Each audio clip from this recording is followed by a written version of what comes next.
নমস্কার। কথায় কথায় কথামৃত অনুষ্ঠানের 429তম পর্বে আপনাদের স্বাগত।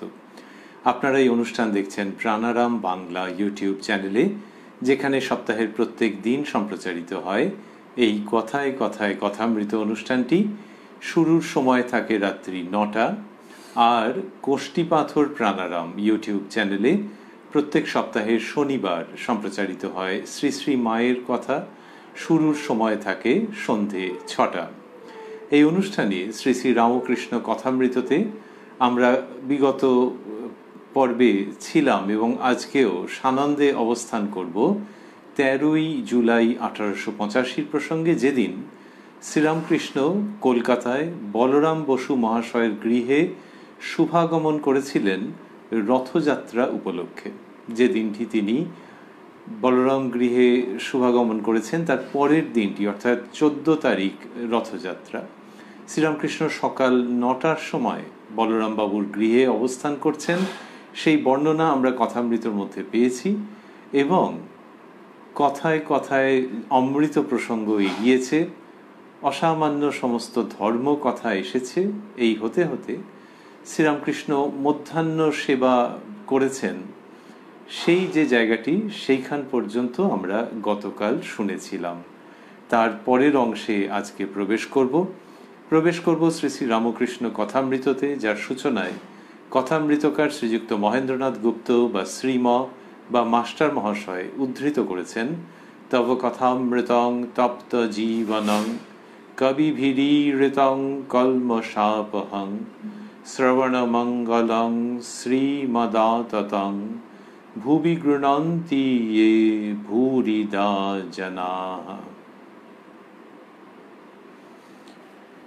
বৈকাল হইয়াছে, কথামৃতকার লিখছেন, বৈকাল হইয়াছে, ঠাকুর ভক্ত সঙ্গে সেই ঘরে বসিয়া আছেন। কর্তা ভজা চন্দ্রবাবু ও রসিক ব্রাহ্মণটিও আছেন। ব্রাহ্মণটির স্বভাব একরকম ভাঁড়ের ন্যায়, এক একটি কথা কন আর সকলে হাসি। ঠাকুর কর্তা ভজাদের সম্বন্ধে অনেক কথা বলিলেন, রূপ স্বরূপ রজ বীজ পাক প্রণালী ইত্যাদি। মাস্টারমশাই কথামৃতের মধ্যে তার আর বিস্তারিত বিবরণ দেননি। তারপরে লিখছেন, 6টা বাজে। গিরিশের ভ্রাতা অতুল ও তেজচন্দ্রের ভ্রাতা আসিয়াছেন। গিরিশবাবুর ভাই অতুলবাবুর কথা বলছেন, আর তেজচন্দ্র হচ্ছেন কম বয়সী ভক্ত শ্রীরামকৃষ্ণের, মাস্টারমশাইয়ের ছাত্র এবং শ্রীরামকৃষ্ণের বিশেষ স্নেহের পাত্র। তো বললেন তেজচন্দ্রের ভ্রাতা আসিয়াছেন। ঠাকুর ভাব সমাধিস্থ হইয়াছেন। কিয়ৎক্ষণ পরে ভাবে বলিতেছেন, চৈতন্যকে ভেবে কি অচৈতন্য হয়? ঈশ্বরকে চিন্তা করে কেউ কি বেহেড হয়? তিনি যে বোধস্বরূপ, নিত্য শুদ্ধ বোধরূপ।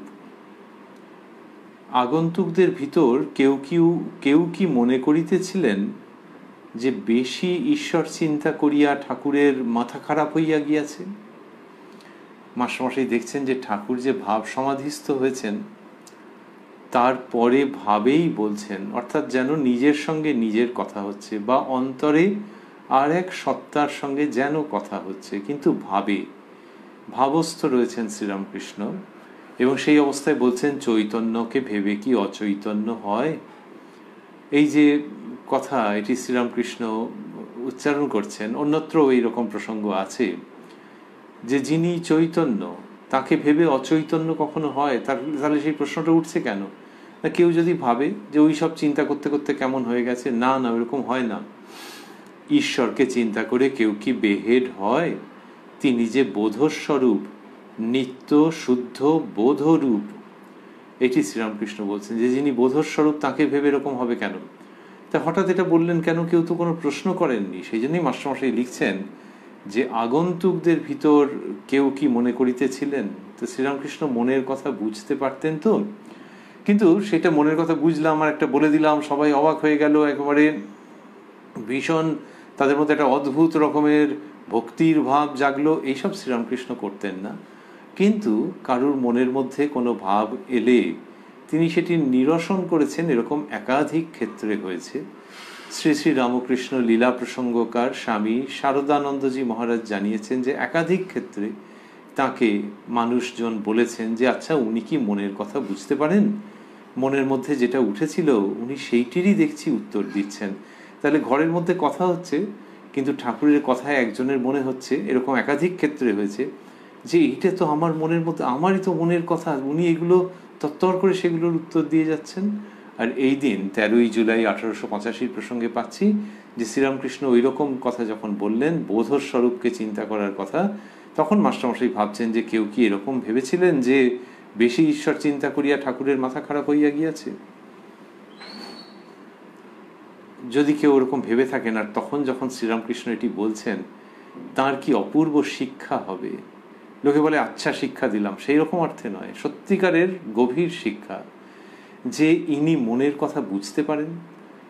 এই যে কথাগুলো বলছেন যেরকম ভাবস্থ অবস্থায়, তাতে বোঝা যাচ্ছে যে ইনি তথাকথিত যে মানুষ সাধারণ তার থেকে অনেক ওপরে।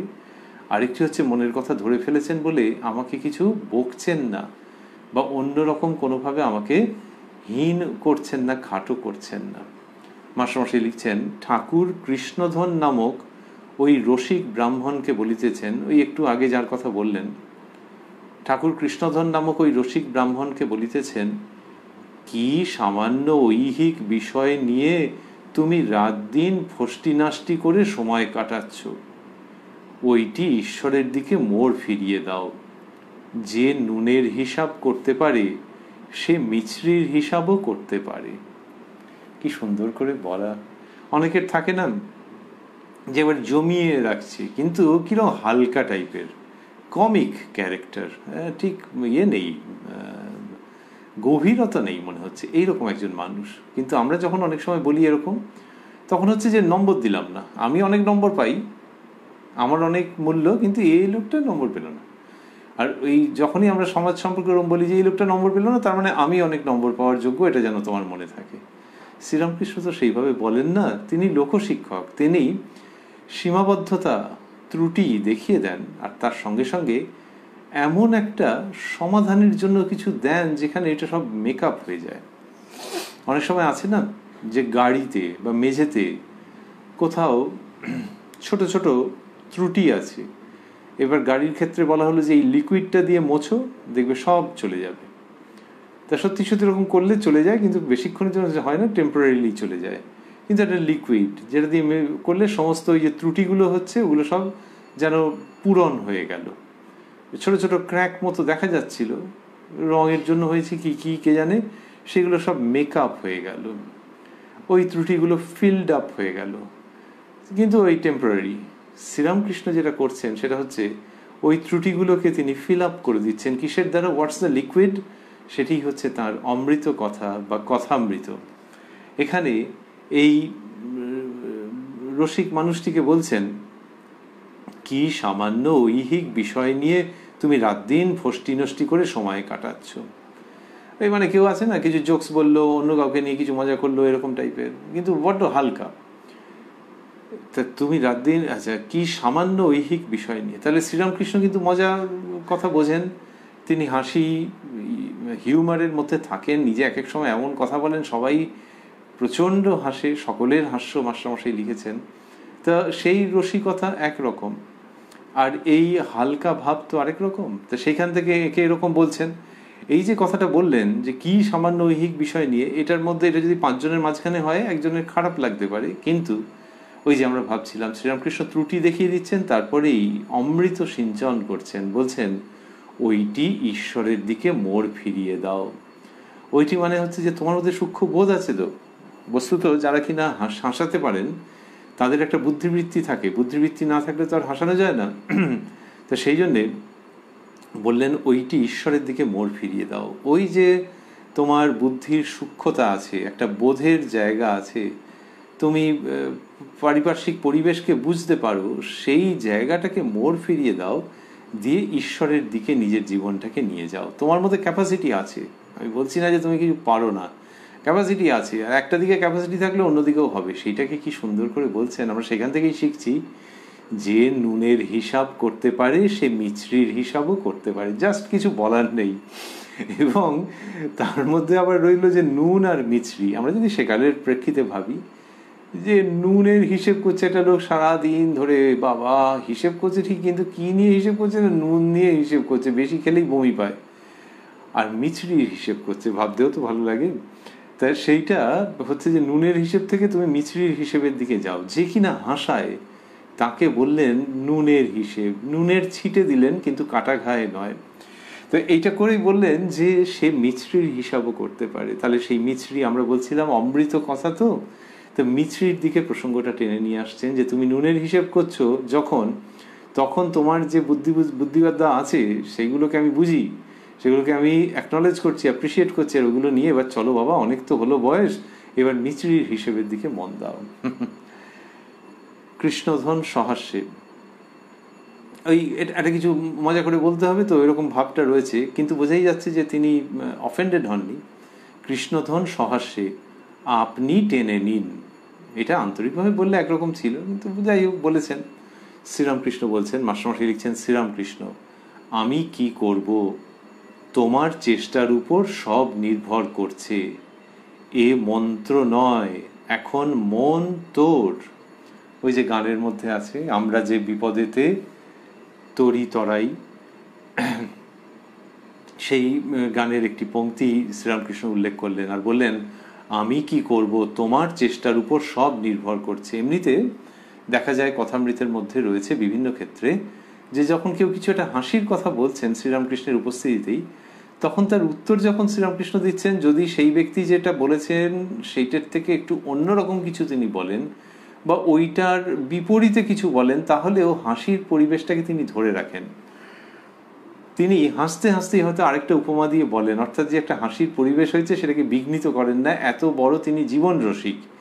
কিন্তু এখানে সেটা করলেন না, যেহেতু মানুষটি হালকা। বললেন, আমি কি করব, তোমার চেষ্টার উপর সব নির্ভর করছে, এ মন্ত্র নয়, মন্ত্র, মন্তর, মন্তর, এইভাবে করে ভাঙা হয়েছে। এ মন্ত্র নয়, এখন মন তোর। অর্থাৎ এই মন্ত্র তো উপলক্ষ, কিন্তু তোমারই তো মন, তোমাকে সেটির সদ্ব্যবহার করতে হবে, নাহলে কি করে কাজ হবে, এটির ইঙ্গিত করছেন ওই গানের পংক্তিটির মাধ্যমে। তারপর আবার বলছেন, ও সামান্য রসিকতা ছেড়ে ঈশ্বরের পথে এগিয়ে পড়ো, তারে বাড়া আছে। তার মানে হচ্ছে এর থেকেও বেশি, এর থেকেও বেশি এইটি আছে। তাই বললেন যে ও সামান্য রসিকতা ছেড়ে ঈশ্বরের পথে এগিয়ে পড়ো, তারে বাড়া আছে। ব্রহ্মচারী কাঠুরিয়াকে এগিয়ে পড়তে বলেছিল, সেই বিখ্যাত গল্প। সে প্রথমে এগিয়ে দেখে চন্দনের কাঠ, তারপর দেখে রূপার খনি, তারপর সোনার খনি, তারপর হীরা মানিক, এরকম বললেন। তা বলছেন যে সেই ব্রহ্মচারী এরকম কাঠুরিয়া, ওই ব্রহ্মচারী এবং কাঠুরিয়ার কাহিনী শ্রীরামকৃষ্ণ অন্যত্র বলেছেন যে সেই ব্রহ্মচারীজি বলে গেছেন যে এগিয়ে পড়ো। তখন কাঠুরিয়া ভাবছেন যে আচ্ছা এগিয়ে পড়তে বলেছেন, দেখি গিয়ে দেখেন যে চন্দন কাঠের বন সেখানে। তার মানে গভীর অরণ্য, তো বেশি এগোননি, আগে যতটুকুনি এগোলে কাঠ পাওয়া যায়, সংসার চলে যাচ্ছে সেই পয়সায়, সেটুকুনি। কিন্তু তারপর এগিয়ে দেখছেন চন্দনের কাঠ, তাতে প্রচুর তার অর্থাগম হলো। কাল যায়, তারপর এক সময় মনে হলো যে আচ্ছা ব্রহ্মচারী তো বলেছিলেন এগিয়ে যাও, এগিয়ে পড়ো, তাহলে আর একটু এগিয়ে গিয়ে দেখি। তখন গিয়ে দেখলো যে রূপার খনি। এইরকমভাবে কিছুদিন বাদে তিনি এগিয়ে যান, তারপর সোনার খনি, তারপর হীরা মানিক। শ্রীরামকৃষ্ণ বলছেন গল্পে অন্যত্র যে শেষে একেবারে আন্ডিল হয়ে গেল ওই হীরা মানিক পেয়ে। তা সেটি বলছেন। এইবার এখানেও উপমার অন্তরালে কি অসাধারণ সত্যের ইঙ্গিত, যে বন ভাবতেও কেমন লাগে, একটু গা ছমছম করে, তো ওই জন্য লোকে বেশি দূর যায় না। কিন্তু ব্রহ্মচারীজি বলে গেছেন, সাধু মানুষ আর কি, মানুষ যেরকমভাবে ভাবে, তা সেই জন্য কাঠুরিয়া ওইটা ভরসা করে আর একটু পেয়েওছে চন্দনের কাঠ, কথাগুলো উড়িয়ে দেওয়ার জন্য নয়, ওই জন্য আর একটু ভেতরে ঢুকেছেন। এখন যখন তিনি ভেতরে ঢুকছেন, ওই চন্দন কাঠের বন তো, তারপর ঢুকে যখন রূপোর খনি পাচ্ছেন, সেটি যদি ভাবা যায়, এই গল্প মানে তো এ সত্যের থেকে ওপরে, মানুষের জীবনের সঙ্গে অন্বিষ্ট গল্প। তা বলছে যখন যখন সেই রূপোর খনি যখন সে পাচ্ছেন, সেই সময়টা যদি কল্পনা করা যায় তাহলে কি হবে, যে সাংঘাতিক গা ছমছম করবে। তো রূপোর খনি তো আর একেবারে লক্ষ ভোল্টের আলোর মধ্যে ধরা আছে তা তো নয়, গভীর অরণ্য, অন্ধকার প্রায়। সে যখন সূর্য মধ্য গগনে তখনও ওখানে অল্প অল্প আলো, কারণ এত গাছগাছালি সেটা ভেদ করে সেইটা আসছে। কিন্তু সেইখানে গিয়ে কাঠুরে, তার মানে তার কি ভয় যে বন্যজন্তু খেয়ে ফেলতে পারে, সাপ খোপ এ ও তা কত রকম আছে, কোনোদিন এইসব জায়গায় আসেনি। সেই রকম ভয় ভয় ভয় ভয় নিয়ে কিন্তু ব্রহ্মচারীজির ওই উক্তি আদেশ সেইটাকে মাথায় নিয়ে তিনি এগোচ্ছেন। এগিয়ে দেখলে মনে হলো যে কি যেন একটা আছে, কি যেন একটা আছে ওখানে, মারো কোদাল, মারতে মারতে মারতে মারতে টং করে উঠলো, আরে বাবা, এই করে তার অগ্রগতি শুরু হচ্ছে।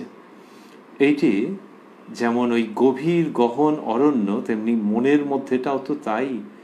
মনের মধ্যে কি সত্যি ঢোকা হয়েছে, নামা হয়েছে গভীরে? তা তো নয়। মানুষ তো মনের একটা সামান্য অংশকে ব্যবহার করে। মন বলছে আইসক্রিম খাবে, মন বলছে চকলেট খাবে, মন বলছে ভালো জামা গায়ে দেবে। এই মনটা কোনটা? এটা হচ্ছে একেবারে বাইরের দিকের কেটো মন, যেখানে এমনি অর্ডিনারি কাঠ আছে। তারপরে কেউ যদি আরো গভীরে ঢোকে তখন দেখবে যে মনের মধ্যে কত কি। যিনি কিনা আগে গান টান বুঝতেই পারতেন না, তিনি যে বয়সে একটা কোনো গানের সৌন্দর্য বুঝেছেন, বা যিনি কোনো একটা বয়সে একটা কবিতার সৌন্দর্য বুঝেছেন, সে কবিতাটা যে বিষয়েরই হয়ে থাকুক না কেন, তার মানে মনের আরেকটু গভীরে ঢুকেছেন। ছোট বয়সে কবিতা যখন পড়েছেন ভাবে যে দূর, দাড়ি কমা মুখস্থ করতে হবে, কিন্তু একটা বয়সে কবিতা পড়ে মনে হয়েছে যে আরে এটা একটা অন্য অন্য আস্বাদ পাচ্ছি, তার মানে মনের গভীরে ঢুকছেন। যখন আরো আরো ঢুকবেন তখন দেখা যাবে আরো মহার্ঘ বস্তু পাবেন, এবং জীবনের যে হালকা জায়গাগুলো সেগুলোকে অতিক্রম করে এমন কিছু পাবেন যার মধ্যে বিরাট মূল্য আছে, সত্যিকারের ঐশ্বর্য। আরো আরো যত ঢুকবেন, কিন্তু ঢুকতে গেলে তখন একটু ভয় ভয় ব্যাপারও আছে, কারণ মনের গভীরে যখন একজন ঢুকবেন, এমনি শ্রীরামকৃষ্ণ অভয় দিচ্ছেন তো, যে কোনো কেউই যখন মনের গভীরে ঢুকবেন তখন দেখবেন মনের মধ্যে নানান রকমের সব আছে, বাসনা কামনা, তারা সব হাঁ হাঁ করে একেবারে যেন খেতে আসছে। সাধক সাধিকার কত ক্ষেত্রে এরকম উপলব্ধি হয়, সেভাবে বাঘ সিংহ বিষধর সর্পের মতো যেন সে দংশন করতে আসছে, খেতে আসছে। এমন এমন সংস্কার আছে যেগুলো কখনো ভাবতেই পারেননি যে এই সংস্কারটা রয়েছে, এই দিকটাতে মন পড়ে রয়েছে, সেটা মনের মধ্যে থেকে একেবারে তীব্রভাবে উঠে দাঁড়ালো। কিন্তু যদি তাকে স্মরণ করে, যিনি কিনা সাথী, যিনি কিনা পথপ্রদর্শক, যিনি গুরু, তাকে মস্তকে এবং হৃদয়ে ধারণ করে এগোলে কোনো ভয় নেই। এবং তুমি আরো আরো কত মণি পড়ে আছে ওই চিন্তা মণির নাচ দুয়ারে। তো ওই যখন তুমি ভেতরে ঢুকবে তখন এইগুলো সব পরপর পেতে আরম্ভ করবে।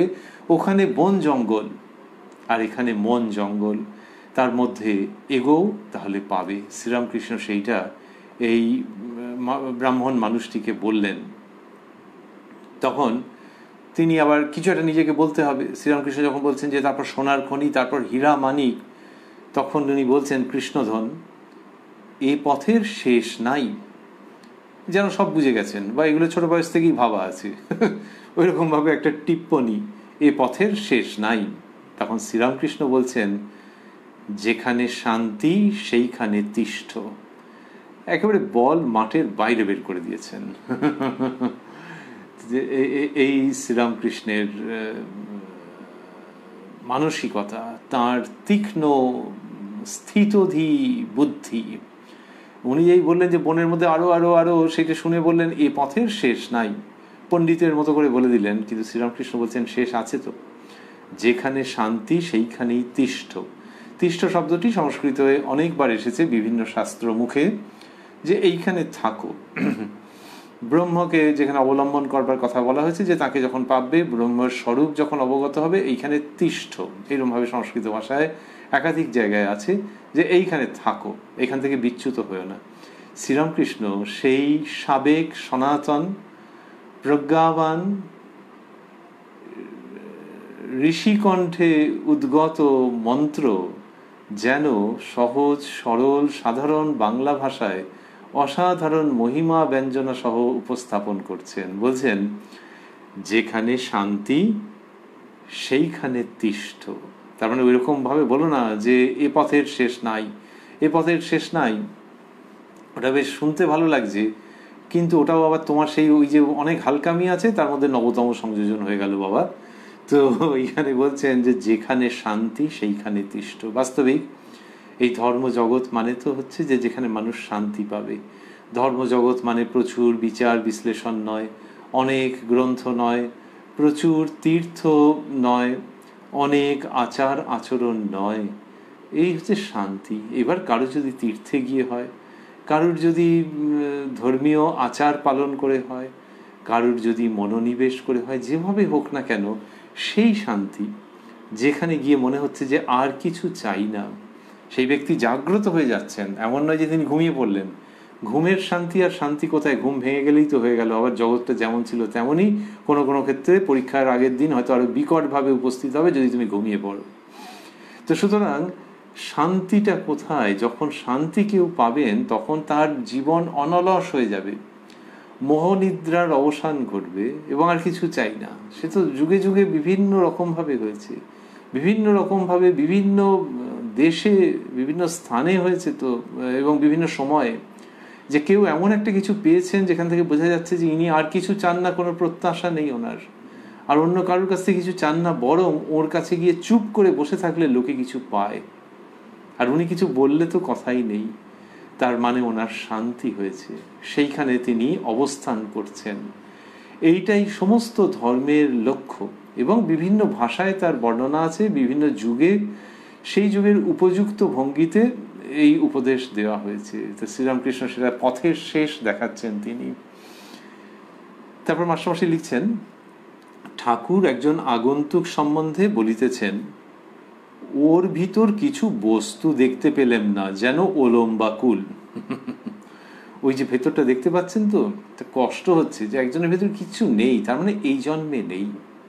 ওই যে মানুষের ভেতরের ভাবের বিকাশের প্রশ্ন আছে তো, তো এর মধ্যে দেখেছেন যে কিছু বিকাশ এই জন্মে প্রায় হয়ইনি। বললেন যেন ওলম্বাকুল। ওলম্বাকুল মানে এক ধরনের বুনোকুল, যার ওই আঁটি চামড়া, তারপরে আর কিছুই প্রায় পাওয়া যায় না, যা কিছু নেই, অথচ কুলের মতো দেখতে। তেও মানুষের মতনই মানুষ, সেরকমই বাহ্যত, কিন্তু ভেতরে কিছু নেই। তাই এই নেই মানে সেই শক্তির প্রকাশ হয়নি। এর মধ্যে শ্রীরামকৃষ্ণের দুঃখ আছে। এটা বলছেন যে ওর ভিতর কিছু বস্তু দেখতে পেলেন না, যেন ওলম্বাকুল। কষ্ট হচ্ছে। কেন কষ্ট হচ্ছে? শ্রীরামকৃষ্ণ ওই যে তিনি ওই মানুষের ভেতরে দৈবী স্বভাবকে দেখে আনন্দ করেন, এইটাই তার আনন্দ। যেমন যিনি কিনা বাজার করতে পারেন, সিজনাল ফ্রুটস খুব পছন্দ করেন, নানান রকম ফল টল দেখছেন। এমনও হয় অনেক সময় যে নিজের যা কেনবার ছিল কেনা হয়ে গেছে, তারপরেও ঘুরে ঘুরে বাজারে ফল দেখছেন, যাচ্ছে এটা সেটা, এটা কোত্থেকে পেলি, এইটা তো তুই দারুণ এনেছিস। সে বলে, আগে আমি এইটা ওই অমুক বাজারে থেকে এনেছি, ওটা আসলে আসে মহারাষ্ট্র থেকে। বলে, আরে চুপ, আমি ওসব জানি, তুই এইটা এবারে তুলেছিস।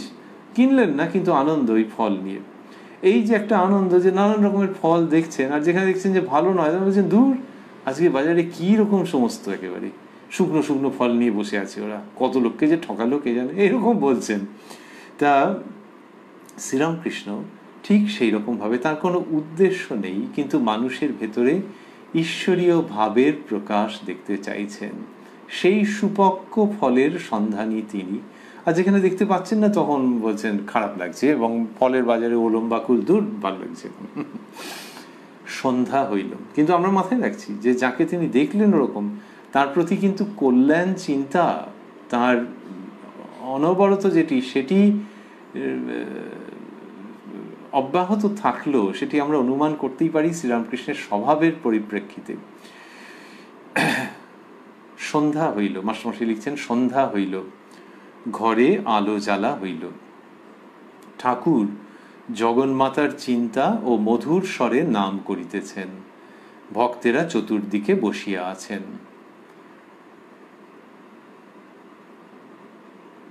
কাল রথযাত্রা, ঠাকুর আজ এই বাটিতেই রাত্রিবাস করিবেন, এটি মাস্টারমশাই আগে জানিয়েছেন। অন্তঃপুরে কিঞ্চিত জলযোগ করিয়া আবার ঘরে ফিরিলেন। কিঞ্চিত জলযোগ কি করে জানলেন? দুরকম উপায়ে জানতে পারেন। এক হচ্ছে মাস্টারমশাই নিজে হয়তো গেছেন বলরামবাবুর অন্তঃপুরে, অথবা দেখেছেন যে ঠাকুর গেলেন আর একটু বাদেই চলে এলেন।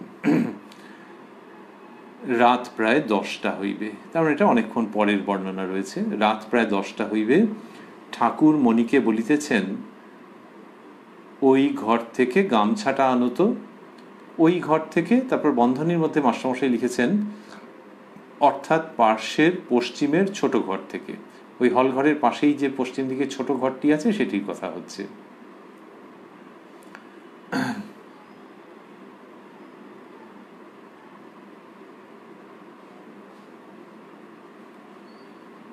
এবার বলছেন ঠাকুরের সেই ছোট ঘরটিতেই শয্যা প্রস্তুত হইয়াছে।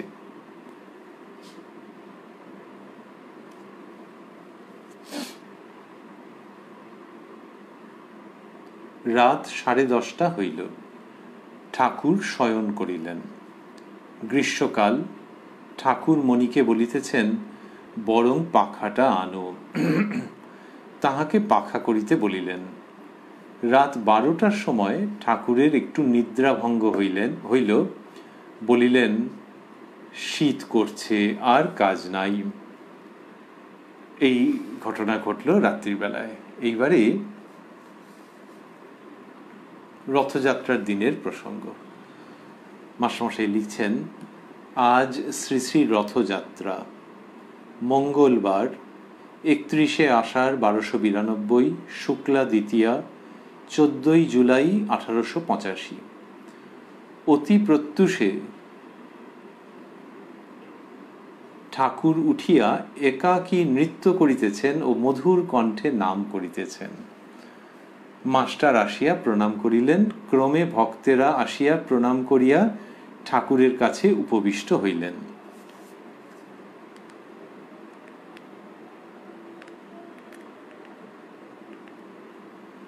লিখছেন যে ঠাকুর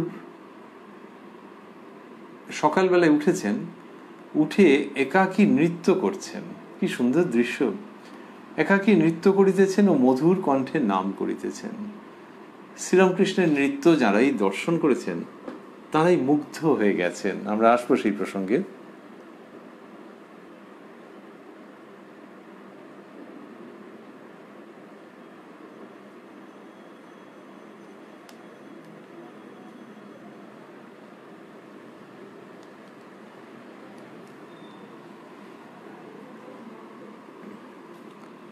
বলছেন যে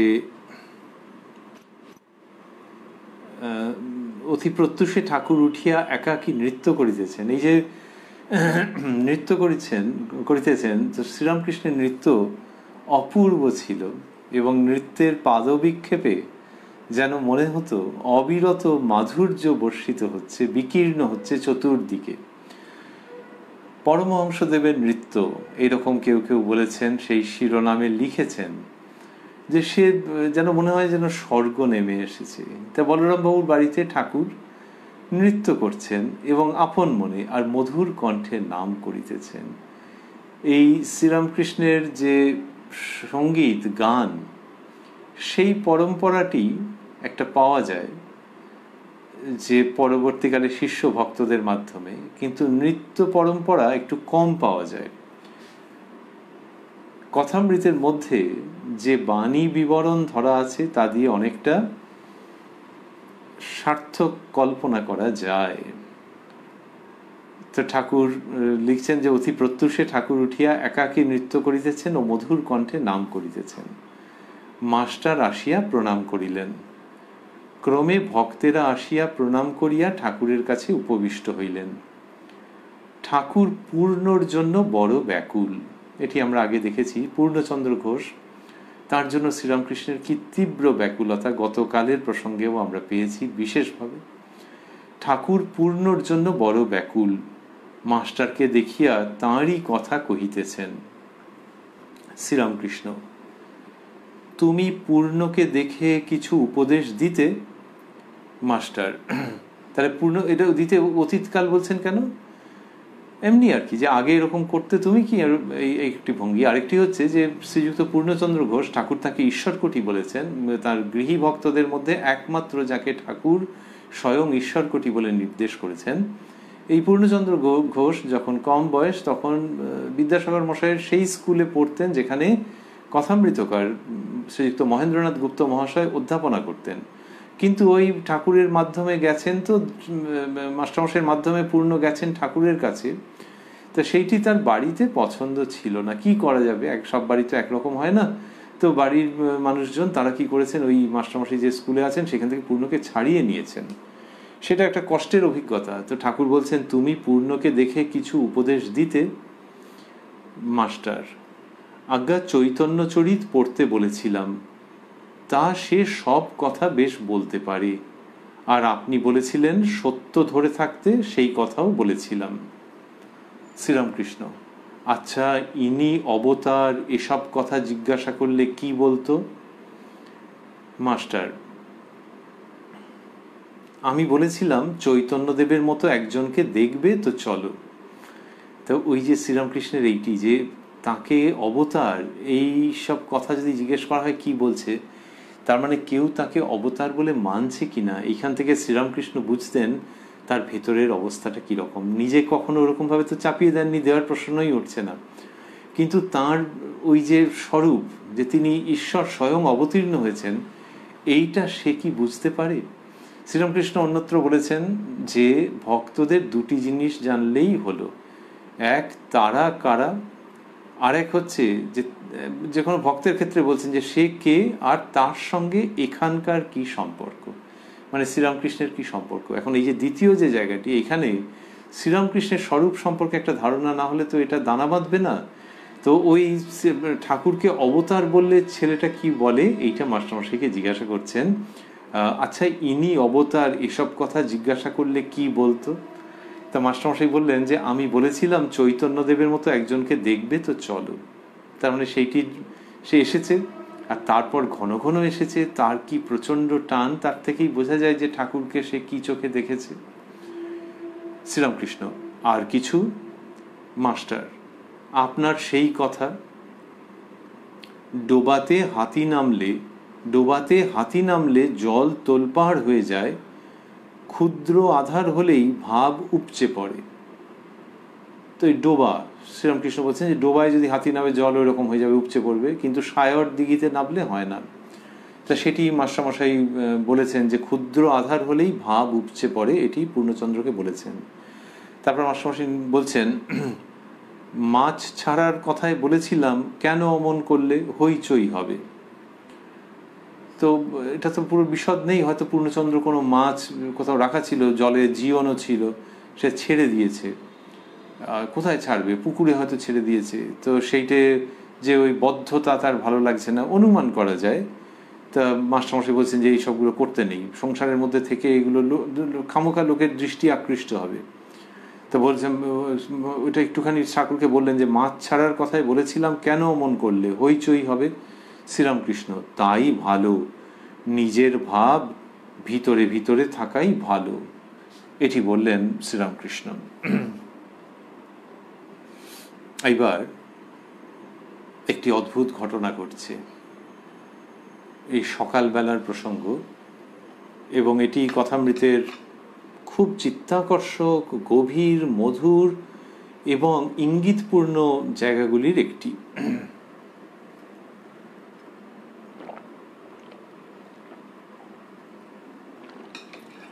মাস্টারমশাই লিখছেন,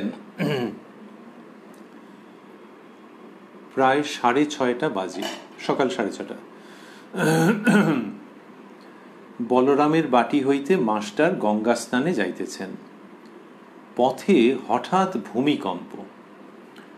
তিনি তৎক্ষণাৎ ঠাকুরের ঘরে ফিরিয়া আসিলেন। ঠাকুর বৈঠকখানা ঘরে দাঁড়াইয়া আছেন, ভক্তেরাও দাঁড়াইয়া আছেন। ভূমিকম্পের কথা হইতেছে, কম্প কিছু বেশি হইয়াছিল, ভক্তেরা অনেকে ভয় পাইয়াছেন।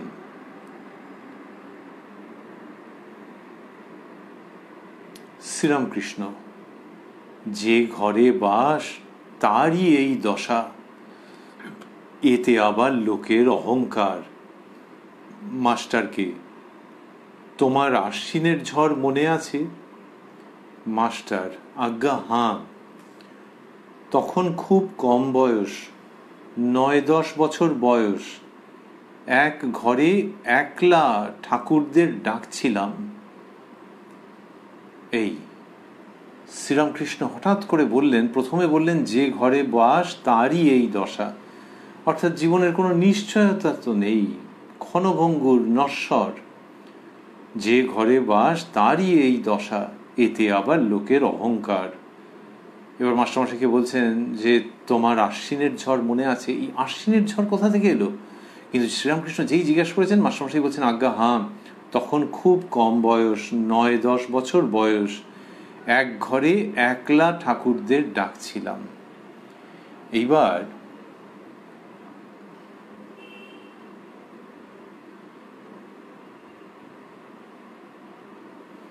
কি হয়েছে যে সেইটা ঠাকুর জানলেন কি করে? তখন কি ঠাকুরের সঙ্গে দেখা হয়েছে নাকি? আর আজকে এই যে ভূমিকম্প হয়েছে, বেশ জোর হয়েছে, সেই সময় এরা তো চলে এসেছেন, ঠাকুরের ঘরে ফিরে এসেছেন। ভয় লেগে যাবে তো লোকের। এই কলকাতাবাসীরই কিছুকাল আগের অভিজ্ঞতা আছে, তো ভয় লেগে যাবে। তখন গিয়ে দেখছেন যে ঠাকুর বৈঠকখানা ঘরে দাঁড়িয়ে রয়েছেন, ভক্তেরাও দাঁড়িয়ে আছেন, স্বাভাবিকভাবে ভূমিকম্পের কথা হচ্ছে এবং ভক্তেরা অনেকে ভয় পেয়েছেন। তা এরকম সব অবস্থা হয়েছে। তা মাস্টারমশাই বললেন আমাদের সব নিচে যাওয়া উচিত ছিল, যে ওই যে বলা হয় না যে নিচে চলে এসো, মানে বাড়ির বাইরে চলে এসো, এইসব। তখন শ্রীরামকৃষ্ণ কিন্তু প্রথমত হচ্ছে অকম্পিত, বিরাট ভয় পেয়ে গিয়ে গেল এরকম বলছেন না। এই হচ্ছে এক একটা অবস্থায় মানুষের স্বরূপের কিছুটা আভাস পাওয়া যায়। বিচলিত হন না তিনি। এমনিতেই বলা হয় যিনি ধর্মপথে আছেন তিনি অবিচল। তাহলে কি তিনি কোনো রকম অগ্রপশ্চাৎ বিবেচনা না করেই তিনি কাজকর্ম করেন? তা নয়, কিন্তু এমনি মানুষ যেরকম দুম করে ভয় পেয়ে যায় সেরকম নয়। বিচলিত হওয়ার মধ্যে তো অনেকটাই থাকে অমূলক আশঙ্কা, এটা এক্ষেত্রে নয়। তাই বলছেন যে শ্রীরামকৃষ্ণ ওরকমই অকম্পিত অবস্থায় রয়েছেন এবং তিনি কি বললেন, যে ঘরে বাস তারই এই দশা, অর্থাৎ ওই বৈরাগ্যের কথা তিনি বলছেন। এটা বৈরাগ্য বলা হোক, বিচার বলা হোক, জীবন সত্যের অ্যাপ্রিসিয়েশন বলা হোক, সেইগুলোই তো। তা বললেন যে যে ঘরে বাস তারই এই দশা, এতে আবার লোকের অহংকার। তোমার আশ্বিনের ঝড় মনে আছে? এবার মাস্টারমশাই যেটি বললেন আমরা আগে শুনেছি, আরেকবার। আজ্ঞা হাঁ, তখন খুব কম বয়স, 9-10 বছর বয়স, এক ঘরে একলা ঠাকুরদের ডাকছিলাম।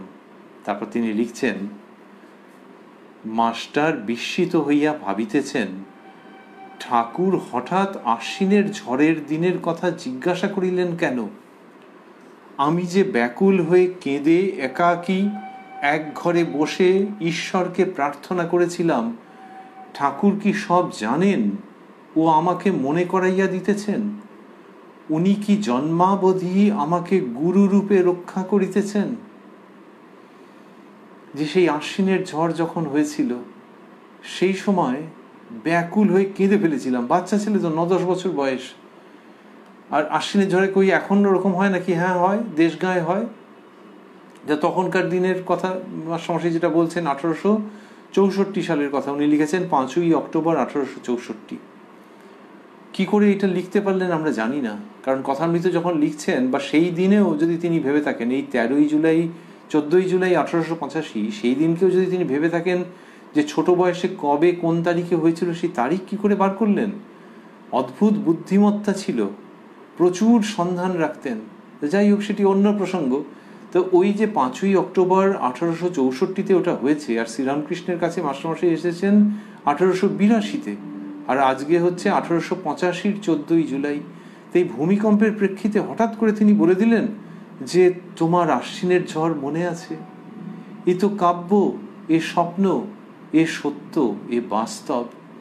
তো এইটি মাস্টারমশাই বলছেন যে আমি যে ব্যাকুল হয়ে কেঁদে ফেলেছে বাচ্চা ছেলে, একাকী, একটা ঘরের মধ্যে একাকী ছিলেন এবং সেখানে বসে ঈশ্বরকে প্রার্থনা করছিলাম। বাচ্চা ছেলের যেমন হয় যে ভগবানকে ডাকছে, এখন ভগবান কে কি বৃত্তান্ত সে কি আর জানবে? তখনকার দিনের 9-10 বছরের ছেলে মানে এখনকার 5-6 বছরের ছেলে, ম্যাচিওরিটির দিক থেকে যদি ভাবা যায়, তাহলে ওরকম 1 বছর 5-এর ছেলে সে ভগবানকে ডাকছে। হয়তো কিছু দেবদেবীর মূর্তি দেখেছে বাড়িতে, তা সেই তাদেরকে ডাকছে, ভগবানকে ডাকছে। সেইটা ইনি কি করে জানলেন? মাস্টারমশাই বলছেন যে আমি যে ব্যাকুল হয়ে কেঁদে একাকী এক ঘরে বসে ঈশ্বরকে প্রার্থনা করেছিলাম, ঠাকুর কি সব জানেন ও আমাকে মনে করাইয়া দিতেছেন? উনি কি জন্মাবধি আমাকে গুরু রূপে রক্ষা করিতেছেন? যে তাহলে এই শ্রীরামকৃষ্ণ তিনি তাহলে জন্ম থেকেই আমাকে কি গুরু রূপে রক্ষা করছেন। এটি মাস্টারমশাই বলছেন এবং সেটি লিখছেন তিনি অত্যন্ত গভীর সানন্দ বিস্ময় থেকে। তারপর একটুখানি আমরা পড়ব। ঠাকুর বলছেন, মাস্টারমশাই লিখছেন, শ্রীরামকৃষ্ণ দক্ষিণেশ্বরে অনেক বেলায় তবে কি কি রান্না হলো, গাছ সব উল্টে পড়েছিল, দেখো যে ঘরে বাস তারই এ দশা। অর্থাৎ ওই আশ্বিনের ঝড়ে। এবার প্রসঙ্গটাকে একদম স্বাভাবিক জায়গায় নিয়ে আসছেন, একটা পরিচিত ছন্দে যেন আনছেন। বলছেন দক্ষিণেশ্বরে অনেক বেলায় তবে কি কি রান্না হলো, মানে মা কালীর মন্দিরে যে বন্দোবস্ত, গাছ সব উল্টে পড়েছিল, দক্ষিণেশ্বরে অত বড় বড় গাছ, দেখো যে ঘরে বাস তারই এ দশা, তবে পূর্ণ জ্ঞান হলে মরা মারা এক বোধ হয়। এটি জ্ঞানের দিক থেকে দেখাচ্ছেন। তাহলে হচ্ছে যে ওই বৈরাগ্যের দিক, যে যখন গাছ উল্টে পড়েছিল তখন ওই রকম অবস্থা হয়েছিল, আর যে ঘরে বাস তারই এ দশা। কিন্তু সেটা হচ্ছে যে যখন কেউ বিচার পথে জগৎকে দেখছেন, কিন্তু পূর্ণ জ্ঞান যখন হয় তখন আর জগতের কোনো ক্ষয়ক্ষতি আলাদাভাবে মনের মধ্যে রেখাপাত করে না, কারণ সবই এক সমরসে দেখতে পান তিনি। তো সেই জন্যে বলছেন যে তবে পূর্ণ জ্ঞান হলে মরা মারা এক বোধ হয়, মরলেও কিছু মরে না, মেরে ফেললেও কিছু মরে না। শ্রীম এখানে মাস্টারমশাই শ্রীমদ্ ভগবত গীতার উদ্ধৃতি দিয়েছেন, না হন্যাতি হন্যমানে শরীরে নায়ং হন্তি না হন্যাতি। তো সেই শ্রীরামকৃষ্ণ বলছেন যে মলেও কিছু মরে না, মেরে ফেললেও কিছু মরে না। যাঁরই লীলা তাঁরই নিত্য, সেই এক রূপে নিত্য এক রূপে লীলা। লীলারূপ ভেঙে গেলেও নিত্য আছেই, জল স্থির থাকলেও জল, হেললে দুললেও জল, হেলাদোলা থেমে গেলেও সেই জল। এরকম ঘটল। তা ওই পূর্ণ জ্ঞান, অদ্বৈত জ্ঞানের দিক থেকে এই কথাগুলি বললেন। যে আবার বলছেন যাঁরই লীলা তাঁরই নিত্য, এটি শ্রীরামকৃষ্ণের উপদেশের অন্যতম দিক, যে ওই নিরাকার এবং সাকার সবই তাঁর অধীন। তিনিই নিরাকার হতে পারেন, তিনিই সাকার হতে পারেন, এবং দুটিই হন।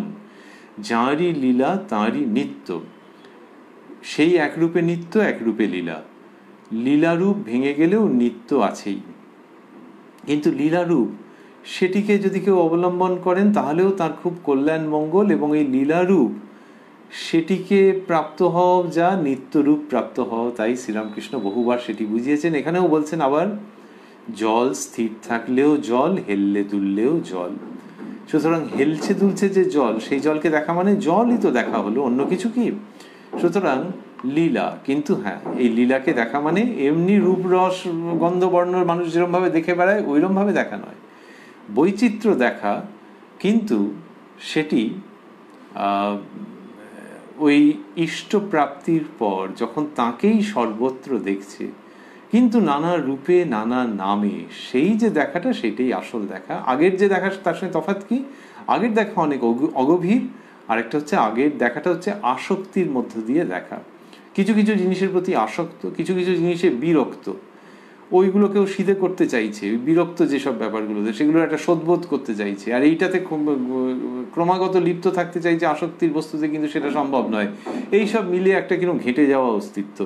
কিন্তু যখন কিনা ইষ্টকে কেউ প্রাপ্ত হচ্ছেন, লীলার মধ্যে লীলা চিন্তা করতে করতে, ইষ্ট লীলা চিন্তা করতে করতে নানানভাবে ইষ্টকে যখন প্রাপ্ত হচ্ছেন, তখন সেই ইষ্টকে সর্বত্র যখন দেখছেন, তখন জগৎকে দেখবার দৃষ্টি বদলে যাচ্ছে। কিন্তু সেটা নেসেসারিলি দ্বৈত বুদ্ধি। শ্রীরামকৃষ্ণ বলেছেন যে ওইটা হলে চমৎকার। তাহলে যে তোমার অপ্রাপ্ত কিছু থাকলো এটা ভেবো না, কারণ যাঁরই নিরাকার তাঁরই সাকার। তো এখানে বললেন, জল স্থির থাকলেও জল, হেললে দুললেও জল, হেলাদোলা থেমে গেলেও সেই জল। আমরা রয়েছি উদ্বোধন কার্যালয়ে প্রকাশিত শ্রী শ্রী রামকৃষ্ণ কথামৃতের 861 পৃষ্ঠায়, রয়েছি 14 জুলাই 1885 পুণ্য প্রসঙ্গে। শ্রীরামকৃষ্ণ যেদিন বলরাম বাবুর গৃহে রথযাত্রা উপলক্ষে উপস্থিত রয়েছেন। শ্রীরামকৃষ্ণের কৃপা সাপেক্ষে এই অনুষ্ঠানে আমরা আবারও মিলিত হব আগামীকাল প্রাণারাম বাংলা ইউটিউব চ্যানেলে, যেখানে সপ্তাহের প্রত্যেক দিন সম্প্রচারিত হয় এই কথায় কথায় কথামৃত অনুষ্ঠানটি। শুরুর সময় থাকে রাত্রি 9টা, আর কোষ্ঠী পাথর প্রাণারাম ইউটিউব চ্যানেলে প্রত্যেক সপ্তাহের শনিবার সম্প্রচারিত হয় শ্রী শ্রী মায়ের কথা। শুরুর সময় থাকে সন্ধে 6টা। আজকে শেষ করতে করতে ভাবছি কথামৃতের মধ্যে যেটি আমরা একটু আগে পেলাম, সেই অনন্য সাধারণ স্থানটির কথা, যেখানে আশ্বিনের ঝড় বলতে মাস্টারমশাইয়ের ওই রকম একটা বিস্ময়ের একটা অবস্থা তৈরি হলো। বিস্মিত হয়ে গেলেন এবং আনন্দিত হলেন। একেই বোধহয় বলে রোমাঞ্চিত হয়ে যাওয়া, যে ঠাকুর হঠাৎ এটা কি করে বললেন।